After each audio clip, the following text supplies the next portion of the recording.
welcome to this edition of Vision Alignment Show. It's Brian Wagner, and we have a very special guest today, someone that you may not have expected to be on this call. His name, well, I'm gonna wait a minute before I tell you his name. I'm going to tell you a little bit more about him. So, can you believe it? We have Will Rogers on today. I thought he died in 1935, but I guess not, because he's here. Will never met a man he didn't like, and everyone likes Will Rogers. He is known as a movie star, a writer, a radio commentator, and a professional speaker. He pokes fun at Congress and jokes with presidents. In the early part of the 1900s, Will Rogers was our best-known American. Who would have known that? He was a legend, and his legacy endures. His wit and wisdom are still fresh. We're going to experience Will Rogers as he was in the 1920s and 1930s. But be alert. He will also talk about our world today in 2020. Let's welcome Will Rogers.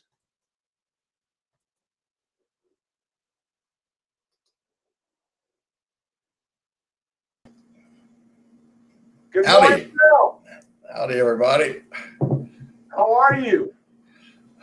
I'm doing all right. Speaking of 2020, I think all of us would just rather forget about 2020 and move on to. I'm sure you're right. So, Will, I wanted to have you on today so we could talk a little bit more about leadership. I know that leadership is an area where you excel and have had numerous conversations with some of your friends, but I'm wondering if you would just give us a little bit of an idea of what you were going to talk about today. Well, I don't claim to be much of a leader myself. My wife Betty did most of the leading once we got married, but I was fortunate to have a lot of friends who everybody will recognize as being top leaders. People like Franklin Delano Roosevelt, and John D. Rockefeller, Henry Ford, Thomas Edison, Amelia Earhart. So these are five, I think that's five, that we'll talk about today.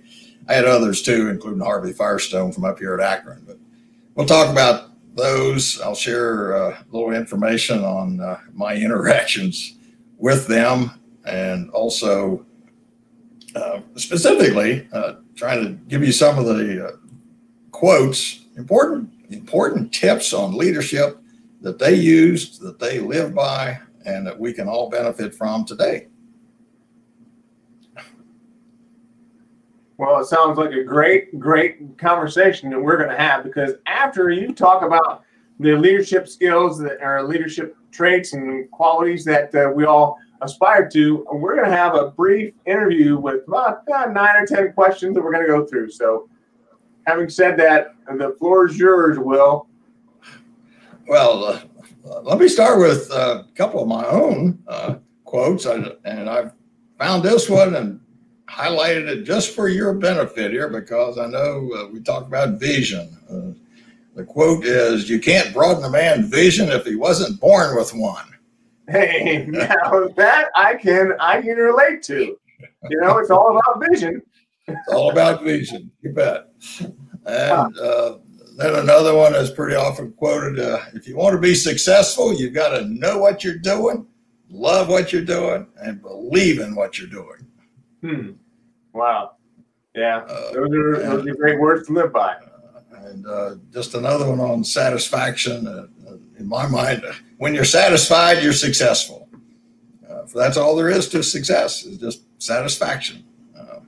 Now here's what we just finished the Democratic convention, and we got the Republicans we'll have to endure next week. I said, what this country needs is more working men and fewer politicians. Of course, today I should say more working men and women and fewer politicians. Then here's another favorite. America is a land of opportunity, and don't ever forget it. So now I'd suggest that we go on to some of my friends, if you want to, Brian. Yeah, no, that'd be great.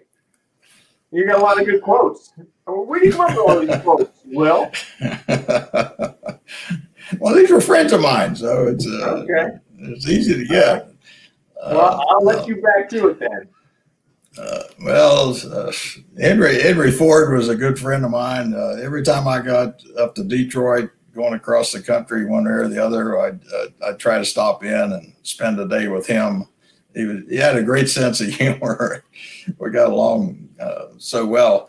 We're talk about Thomas Edison after a while. Did you know that Henry Ford worked for almost 10 years as an engineer for Edison? What? Yes, he worked for Edison, and I joked about Henry Ford. I said, well, while he was working for Edison, he used all of Edison's parts and took his time to build his first car. So that's how he managed to do that. But here, coming back to Henry Ford, his success in the car business was this very number one point.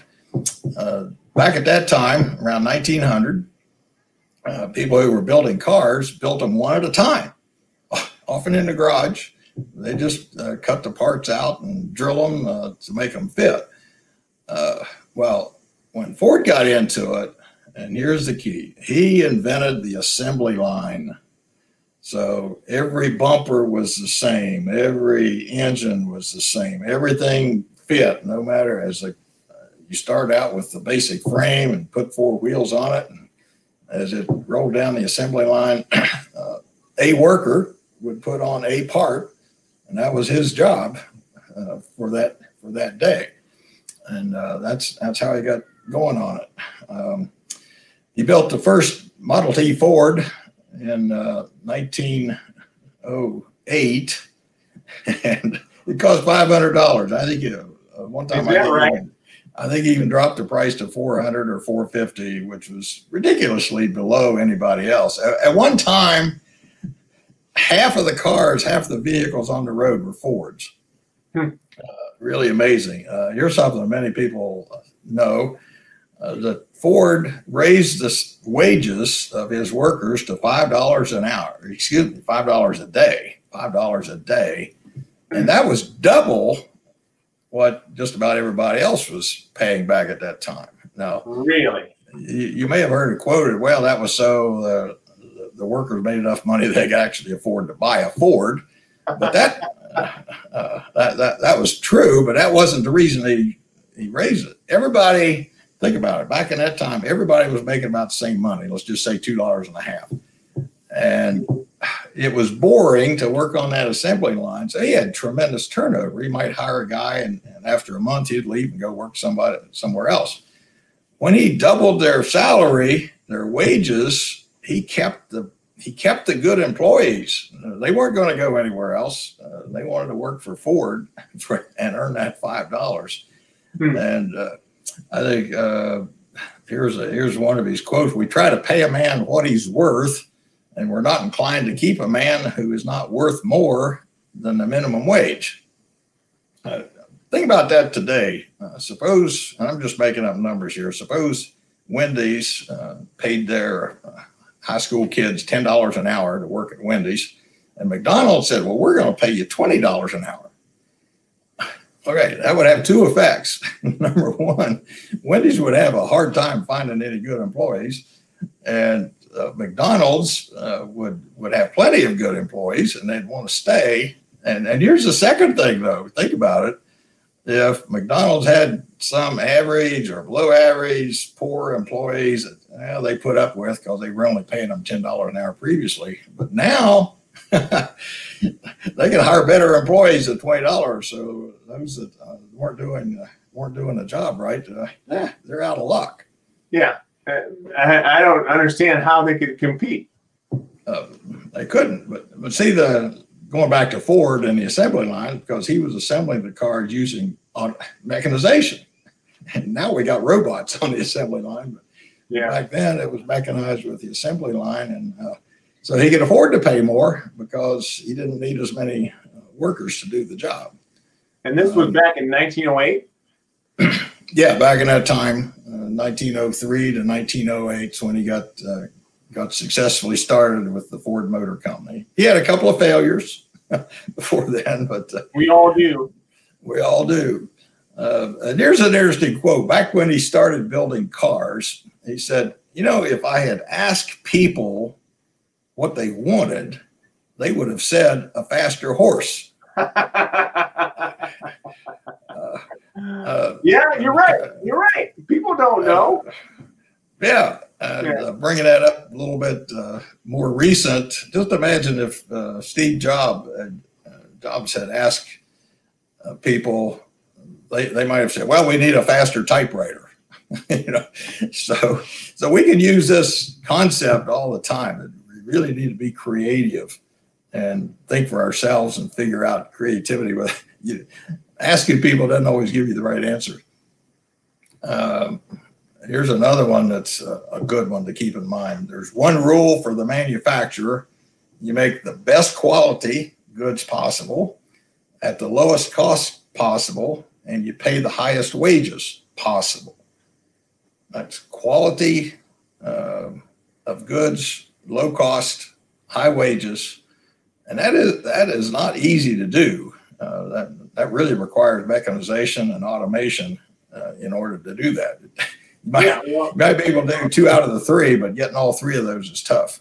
With technology being as it is these days, I would have to think that that's a little bit easier to achieve than it was back then. But I mean, back then, how did they achieve something like that? Well, the assembly line was the key, and then even once he got started on the assembly line, they kept making improvements. I forget the exact numbers, but maybe it took 5 hours to make a car 1 year, and they made certain improvements, and they got it down to, instead of 5 hours, it was a matter of maybe 45 minutes per Model T coming off the assembly line. Wow, that's amazing. So it's that kind of creativity is what we need to do. Interesting. That's really interesting. 45 minutes. That's amazing. Well, yep. So here's a couple more. Even a mistake might turn out to be the one thing necessary to a worthwhile achievement. Success is 99% failure. Yeah. There'll be a similar quote that I'll share from Thomas Edison in a little bit too. Yeah. Oh, I'm sure you got many of them. So of course I'm a Ford fan. So yeah. I like driving Fords. And here's something that's frustrating. Probably all of us have a little bit of investment in the stock market, but I just checked on this. Tesla is the new name. Tesla has a market value that is 12 times the value of Ford. Just think about that. 12 times more valuable than Ford. And yet, in the last 12 months, Ford sold 10 times as many vehicles. Wow. Out of those F-150 Ford pickup trucks. So that, of course, the Tesla value is based on future expectations. That's what it has to be. Yeah. Pickup trucks are hard to find these days. Yeah. So it's just amazing how the stock market works on that. Yeah. Anyway, I just thought that was an interesting comment. You want to move on to Thomas Edison? Sure. Yeah. Well, I mentioned that Ford worked for him. Now they were good friends. Henry Ford admired, you probably use the word loved, Thomas Edison because he had done so much for him. Give you one example. Every summer, at least when they could, Henry would go pick up for a week or two. They'd go camping with Thomas Edison and Harvey Firestone. Now, Thomas Edison, we're here in Central Ohio. Thomas Edison was born in Milan, Ohio, north of so they'd go camping, and I just intrigued by that idea. Imagine they'd travel through the hills of Pennsylvania and West Virginia and Ohio, and just imagine them sitting around the campfire. You could listen in on their conversations as they'd be driving along. They probably had a few flat tires to fix too, even though it was Firestone. Firestone and Edison went camping. Yeah. Now I don't know if it was if they roughed it or what camping was back then, but the point was, imagine these three top industrial people just going out and enjoying each other. Conversation. I'm sure they were learning from each other and picking up tips. But imagine if our leaders today, some of them, even politicians on opposite sides, if they got together in a friendly situation like that, if they had to build a campfire and they didn't have any matches, see how they would do. Well, to give you to move farther on, and for the 50th anniversary of Edison inventing the incandescent light, Ford put on a huge banquet in Dearborn. All the top people. President Hoover was there. I was invited at that banquet. I was out in the audience. I sat next to Orville Wright. So the date of the celebration is important. I want to make sure I get this right. It was October 21st, 1929. So everybody was in a great mood. That was the roaring 20s, and everything was going great. But 3 days later, the stock market crashed. And that was the start of the Great Depression. And the Great Depression didn't end until World War II, or even after World War II. The stock market didn't get back to where it was until about, I think, 1947. So September 1st of 1929 was when the stock market crashed? October 29th. About October 24th was when it started. And it took a few days for it to keep going down. Yeah. But it lost more than 80% of its value in a few days. Wow. And it didn't recover. So that was the start of the Great Depression. It was just interesting that huge celebration. Everybody, all the top men, top women were there. Anyway, okay, go ahead. No, you were saying, so what went along with the stock market crash? Or you were saying that was the start of the Great Depression. Oh, okay. Okay. Yeah. And Herbert Hoover had just been elected president and inaugurated in March of that same year. So he was only president for 6 or 7 months before that hit. So that just ruined his presidency. And that Great Depression, and that result, we'll talk about Franklin Roosevelt in a little bit, but that was the predecessor or the real cause of moving from a Republican Hoover over to the Democrat Rockefeller. Okay. Yeah. So anyway, here's a couple of things from Edison. Opportunity is missed by most people because it's dressed in overalls and it looks like work.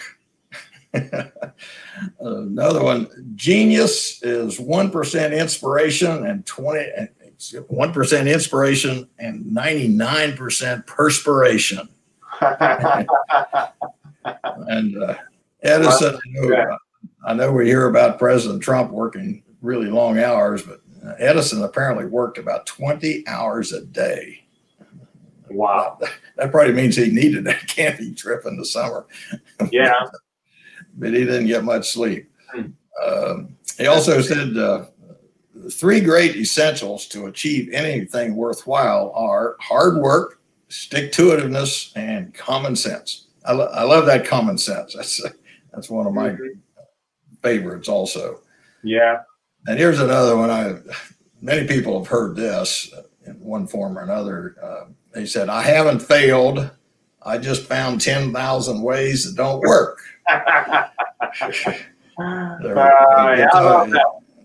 It took him a long time to get an incandescent lamp that worked. and it's the basic. I've got 3 of them surrounding me right here. Of course, we've come up with newer lights, but the incandescent is still here. The only fault of the incandescent lamp is that it puts off light, but it also puts off a lot of heat. Yeah, Wasted energy. That's true. Here's another, and I'll close with this one on Edison. Our greatest weakness lies in giving up. The most certain way to succeed is always to try just one more time. Yeah, that's a great one. Yeah, that's a great one.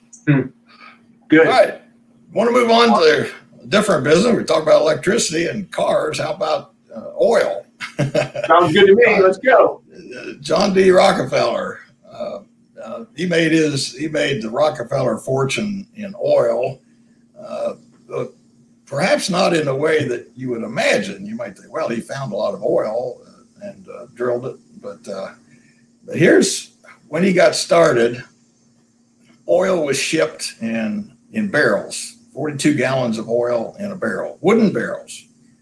And the way it would be shipped is a man would roll a barrel up on a railroad flat car, or maybe on a truck or a river barge. Typically, the rail cars and the river barge held 20 of these barrels, and that's the way they were shipped.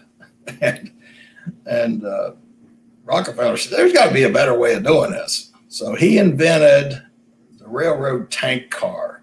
We see them all the time now, but back then, they didn't think about it. So again, that was automation. Think about it that way. You just pump the oil into a huge tank car and take it to the refinery or to its destination.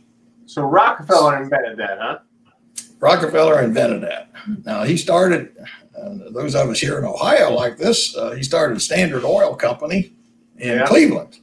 And many people know this. It was a monopoly. Man, he had, from drilling oil, he was both horizontally integrated and vertically integrated. He had the gas stations as well as the oil wells and everything in between. So he was a monopoly. Standard Oil Company, about 90%, 80 to 90% of the business. And they put in the Sherman Antitrust Act in Congress, and government took apart the Standard Oil Company and made him separated, I think, altogether into about 37 or 35 different companies. But the main ones that many of you will recognize these names. The Standard Oil Company separated mainly into 7 different ones geographically, mostly by states. For example, here in Ohio, Standard Oil of Ohio was Sohio. Now it's part of BP. Standard Oil of New Jersey, and by the way, he moved the headquarters to New Jersey because of tax situations. But Standard Oil of New Jersey was Esso, which is now Exxon. Standard Oil of New York became Mobil, and now Exxon and Mobil are together. Standard Oil in California became Chevron. Standard Oil of Indiana, Amoco, American Oil Company, Amoco. So those are three examples. I meant there was another Ohio company, and it became Marathon. So think of all those. Now Shell is a different company. It's Dutch, but just think about with all those companies, you can drive across the country and never buy a gallon of gas from anybody except one that started out as Rockefeller Standard Oil Company. Huh, that's fascinating. Now he lived to be 97 years old. He died in 1937, and I visited him a number of times down at his winter home in Florida on the Gulf Coast. So he was just a great guy to talk to. He became once he made a lot of money, he just became a philanthropist. So everybody knows about the Rockefeller Foundation. And many of you will recognize we had John D. Rockefeller II, and then the third, Nelson Rockefeller, I think was governor of New York. He ran for president. J. Rockefeller was John D. Rockefeller IV. He was governor and senator from West Virginia, still living. But as far as I know, yeah, as far as I know, he's the last of the Rockefellers involved in politics. So I don't hear of any more. Well, anyway, back to John D. Rockefeller. He said, if you want to succeed, you need to strike out on new paths rather than travel the worn paths of accepted success. See that? Instead of shipping in 42-gallon barrels, he said, let's build a tank, railroad tank car. This is really important today. He said, I will pay more for the ability to deal with people than for any other ability under the sun. You need to hire people who know how to get along with people. You need to hire people. Yes, absolutely. Yeah. He probably felt, well, if they're good and they get along with people, I can teach them the skills that they need to know. Yeah. Well, and here's one that relates to that. He said, I would rather earn 1% off of 100 people than 100% from my own efforts. Mm-hmm. That's true. So having other people, hiring good people. Good. And here's another one. Good leadership consists of showing average people how to do the work of superior people. Yeah, that's training. That's training. All good leadership quotes here. Yep. All right. We've talked about a bunch of men. How about bringing in a woman? All right. Sounds good. Amelia Earhart was a good friend. She was our first famous female pilot, and I got to know her pretty well because I like flying. I never was a pilot, but I looked at flying as being the fastest way to get from point A to point B, from city to city. If I was giving a speech in Chicago and I wanted to I was scheduled to give a speech in Omaha the next night, well, you fly there. In fact, back then there were women pilots, and they put on a race, just an air race for the women, and I coined the term powder puff derby. I don't know whether that would be appropriate today, but calling it the powder puff derby seemed like a good idea at the time. Now, Amelia Earhart was a pace setter. We all know that. She took on the challenges of living in a man's world. She was, and she led by example. She said, never interrupt someone who was doing what you said couldn't be done. So if somebody's doing something impossible, you just stand back and watch them and maybe applaud. I think this was back in the early 1930s. She said, times are changing and women need the critical stimulus of competition outside the home. Of course, back then, most of the women were homemakers. Man, they were working, but they were inside the home. Said the woman who can create her own job is the woman who will win fame and fortune. She definitely got the fame. I don't know about the fortune. Now this one, think about this one today. Girls, especially those whose tastes aren't routine, meaning they like the activities of typical boys, but they often don't get a fair break. It's come down through the generations that women are bred to be timid. Now, I think, okay, that was back in the 1930s. I don't think women are timid anymore. No, man, they're getting out there. They're just as obnoxious as the men are. So those are some interesting things about Amelia Earhart. All right. Well, that's interesting. Yeah. More good leadership quotes. What's that? More good leadership quotes, and these Amelia Earhart are very interesting. And so far we've hit Rockefeller, we've hit Ford, we've hit Amelia Earhart. Who's next? Franklin Roosevelt. Okay, FDR. And we became good friends. I think it was because he kind of liked the ideas that I was espousing. Well, let me jump almost. Well, no, I better not tell it that way. I was saying repeatedly that we need to provide a pension to old folks. They shouldn't have to die in poverty.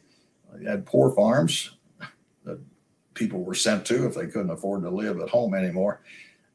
So that was the predecessor of Social Security that FDR signed the Social Security Act August the 14th, 1935.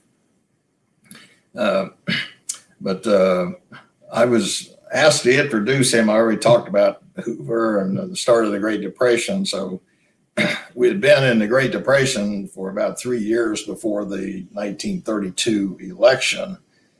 And it became pretty clear that because the Republicans had been in charge through the 20s, and it became clear in 1932 that no matter who the Democrats nominated, he was going to get elected. So it was fun for a Democrat. I was asked to introduce, I was invited to introduce Roosevelt in Los Angeles at a huge rally that he held, a political rally in the summer of 32. And I said, let me find this, that this introduction will not be flowery or ostentatious because I am wasting no energy on just a candidate now, or a prospect. Now, after you're elected, I'll do right by you. So then later that summer at the Democratic National Convention, like the one we just held, except that one, like all of them, they were in person, not virtual.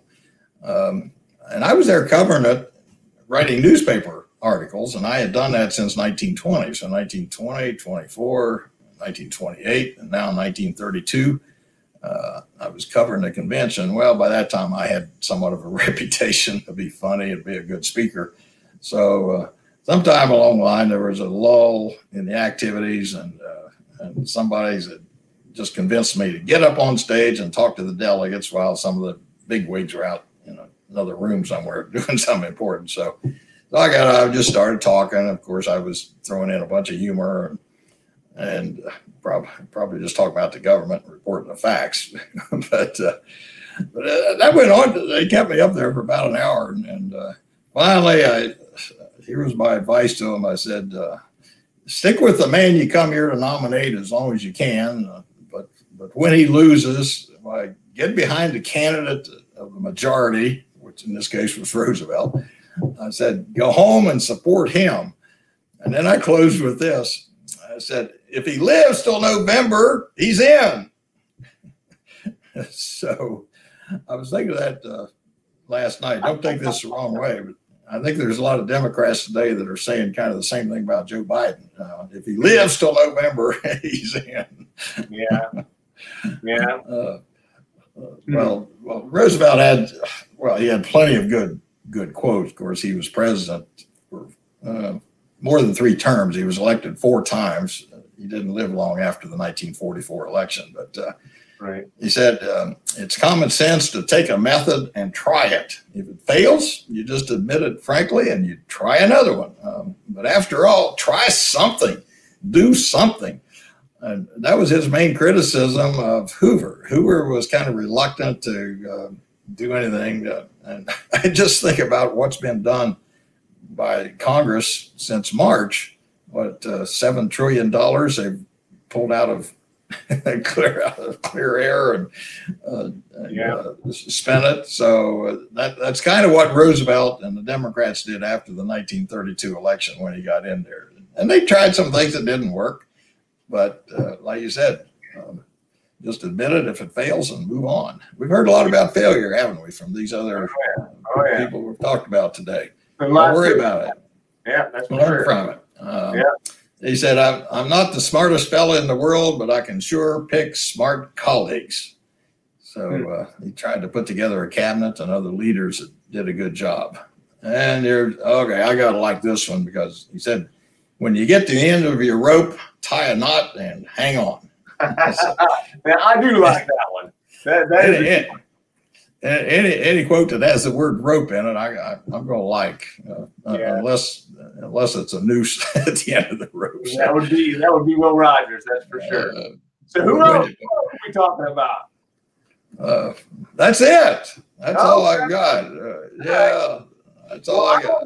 I wanted to ask you a few questions as well, Will. Do you mind? Sure. Yeah, and then after we get through some of those questions, if it's all right with you, I'll close with 4 or 5 minutes of a closing that I do on most of my presentations for Okay. businesses and ag groups across the country. So Okay. go right ahead. Fire away. Good. Sounds good. So tell me, what's the biggest factor in your success?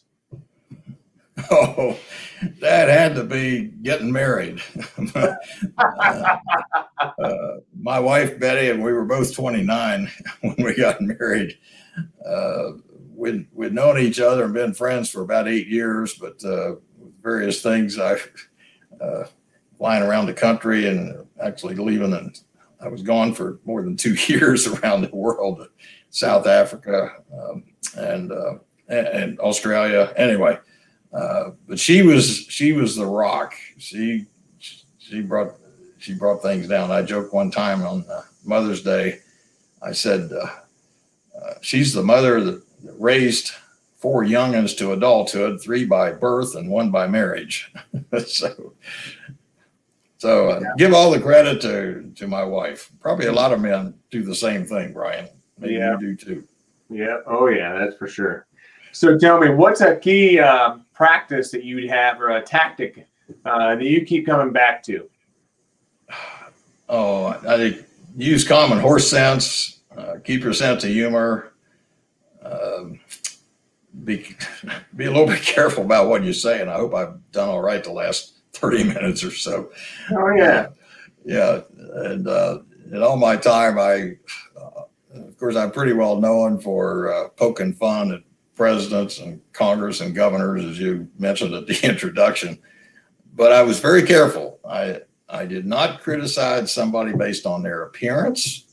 I was only joking about their positions and things that they could change. Okay. So tell me, what brings you clarity? Oh, well, I already mentioned Betty. If something was unclear, well, she'd straighten me out pretty quick. So I think I'm not sure what else to include in that, but just being clear, having a clear view of where you want to go in the future, being open to the opportunities as they present themselves. Yeah. So tell me, what's the next level of success look like for you? Let me back up and start at the beginning, if that's all right. I won't take all the time, but all right. My dad owned a ranch out there in Indian Territory, which is now Oklahoma, near Oolaga. He had a man who was a former slave family, Dan Walker, who taught a bunch of us kids how to rope, spin a lasso.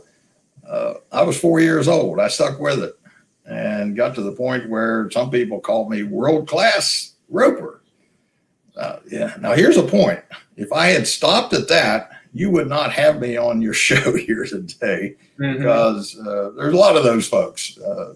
It's a great talent, but that's not what got me on your show today. So that roping got me on vaudeville shows. That was the stage shows back there, 1905 up to say 1915, and about that time, the Ziegfeld Follies was the premier. That was the Cadillac of all the vaudeville shows, and that propelled me.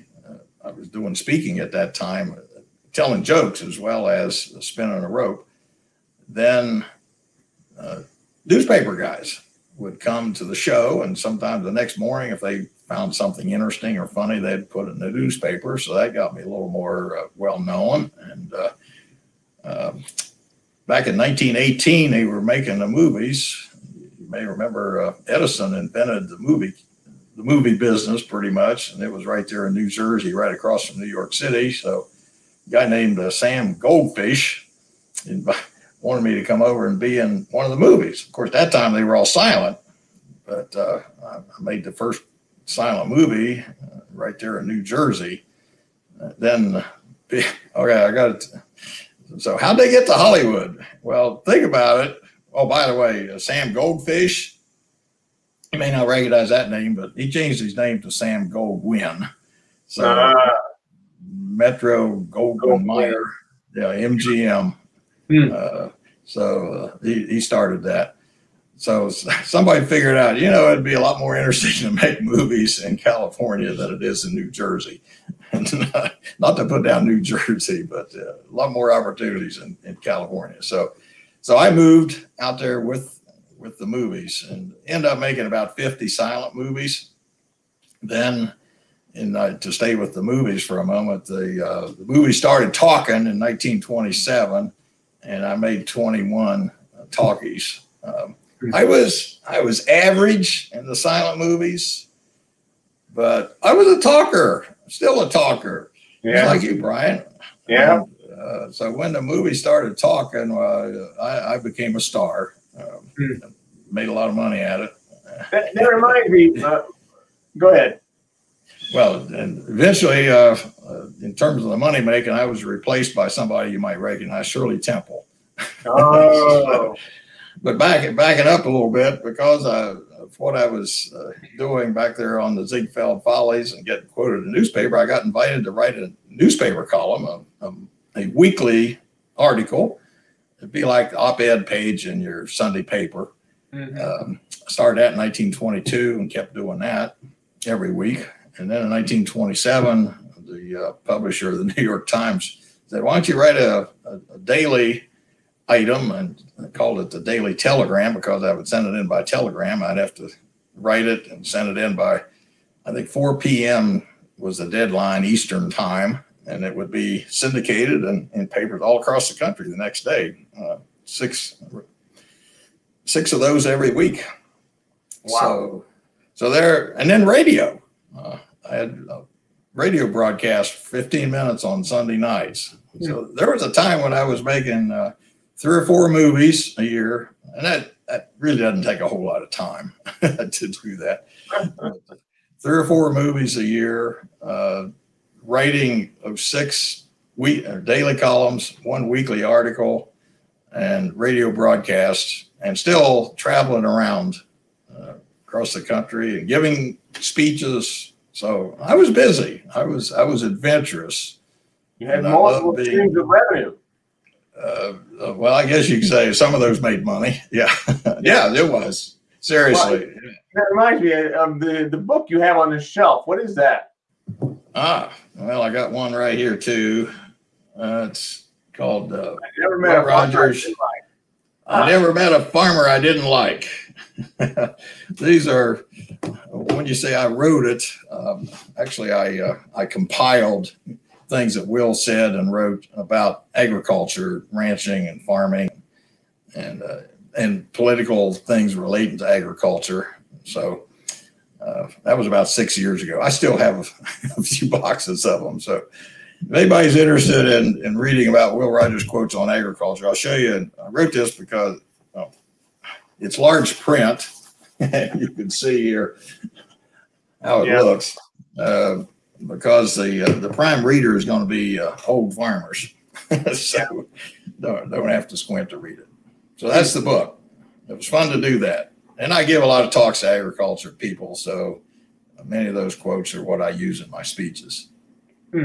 So you got a lot of stuff going on, Will. So tell me, what do you do to recharge? Oh, I get on a horse and rope a couple of steers. That was out at the ranch at Pacific Palisades. And that's near Santa Monica, north side of Los Angeles. I'd always keep, maybe 15 or 20 steers there. We had almost 200 acres.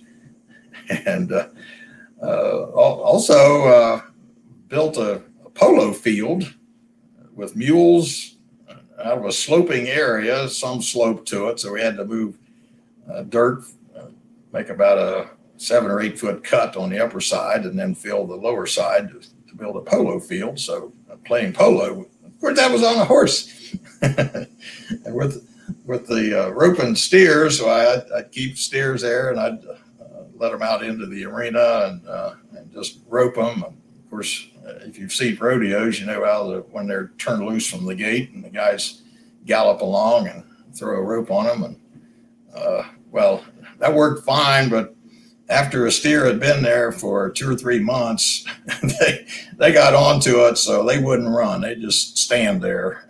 That took all the fun out of it. So I'd have to ship those off and bring in some more. So that steer had a blind spot. I wonder about your blind spot. Who holds up the mirror for you and shows you your blind spots? That probably comes back to Betty more than anybody else. Of course, I had 3 kids. Will Jr. was born in 1911, and Mary 2 years later, and then Jimmy in 1915.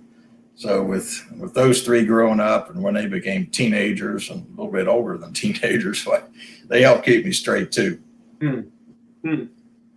No, that's good. So in terms of keeping you straight, I mean, I think about people's morning routine. That helps me anyways to kind of keep straight, at least to know what I'm doing.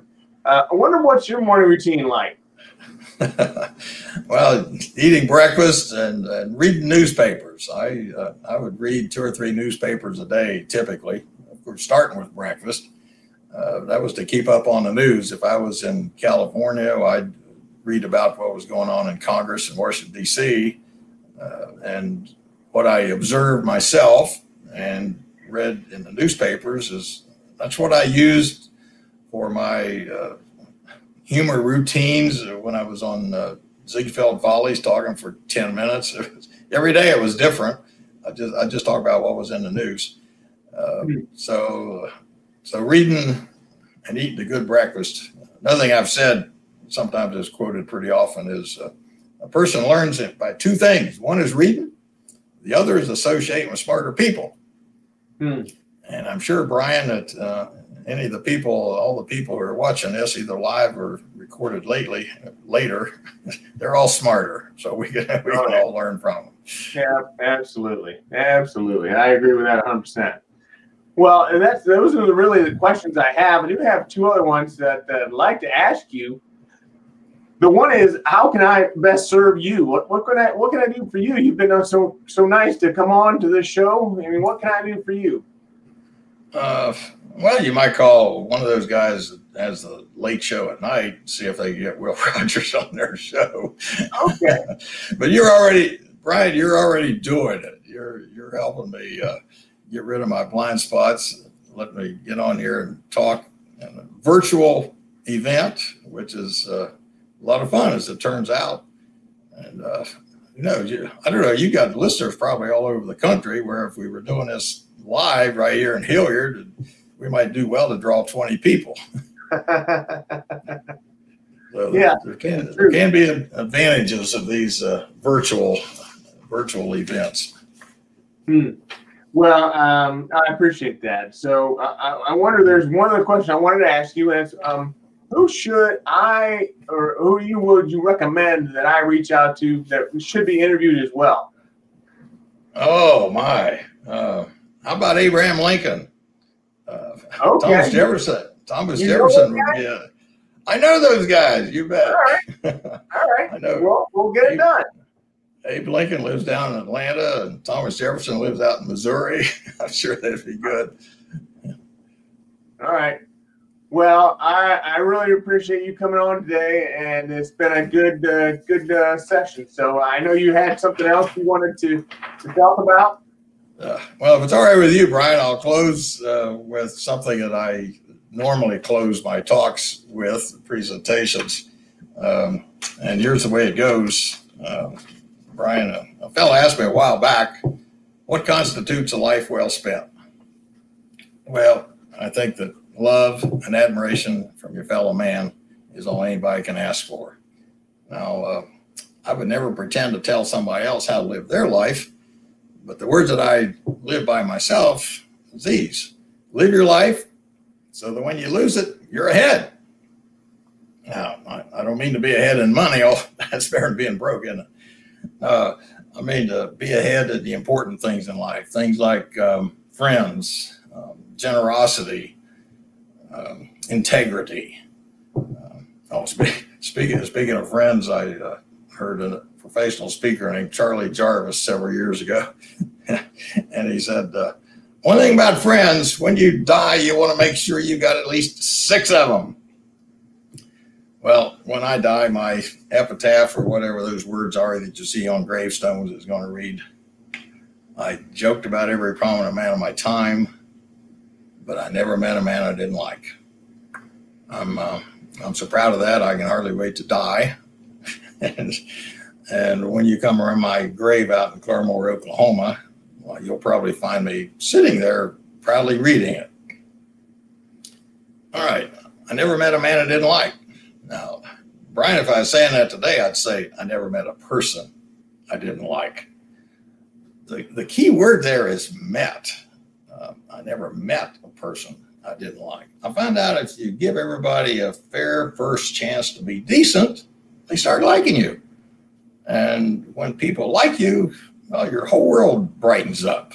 And I think you'll find that if you follow that philosophy of I never met a person I didn't like, you'll find that you'll have all the love and admiration that you can handle. Now, going back, I never met a person I didn't like.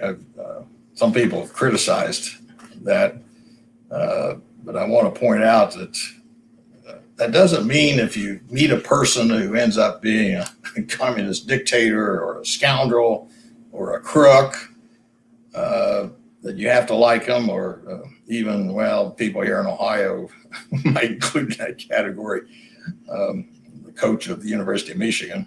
But anyway, that's the way. It means when you meet somebody, don't be prejudiced against them just because of their appearance or what you might have heard about them before. Well, I think every speaker should provide something useful. I hope we've provided some useful things here, but let me close with one that's guaranteed. And this is a plan to end all plans, and it works no matter who ends up in the White House. So here it is. Don't gamble. Take all your savings and buy some good stock and hold it till it goes up and then sell it. If it don't go up, don't buy it. Okay. Well, have a few laughs and do the best you can. Back to you, Brian. Well, thank you so much, Will. Will, I'm so glad I met you, because you are one of a kind, and I appreciate your time today. Thank you. Thanks for coming on. Well, this has been great. And All right. I don't know whether you want to mention or not. I've got a website. Oh yeah, absolutely. How can we stay in touch with you, Will? If people want a little bit more information, it's willrogerstoday.com is my website. And of course, the Will Rogers Museum out in Claremore, Oklahoma, that one is willrogers.com. So you can go to that one and get information also. But mine is willrogerstoday.com. And I've got a Facebook page, same thing, Facebook/Will Rogers Today. Okay. Awesome. And I still write a weekly article. Sometimes I'll skip a week, but I try to write it every weekend and post it on my website. I'll put pieces of it on Facebook as well. So I stick with it, still trying to stay in shape and not get out of style. Oh, that's good. Is there anything else you want to leave us with today? Oh, man, I think I've dumped enough on you already. I hope some people are hanging around here. But, it's all been good. Thank you very much. I don't see many comments from in yet, but I'm sure they will, and we'll respond to them when they do. All right. Thanks so much, Brian. This is fantastic. Thanks, Will. Take care. All right. Goodbye.